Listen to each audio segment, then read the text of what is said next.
Ootko sä harkinnut mallintöitä? Onko sulla sellainen fiilis, että vitsi mä haluan lähteä kokeilemaan mun siipiini ulkomailla tai Suomessa harrastelumielessä ja ammattimielessä?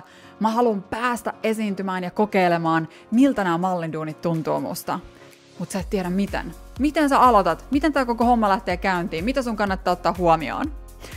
Jos noi asiat resonoi, niin sä oot tullut aivan oikealle sivulle. Nämä kaikki vinkit perustuu mun omaan käytännön kokemukseen yli 10 vuotta muotimaailman pääkallopaikoilla, joten tuut varmasti saamaan sellaisia vinkkejä, joita on oikeasti testattu ja hyödynnetty oman kokemuksen kautta.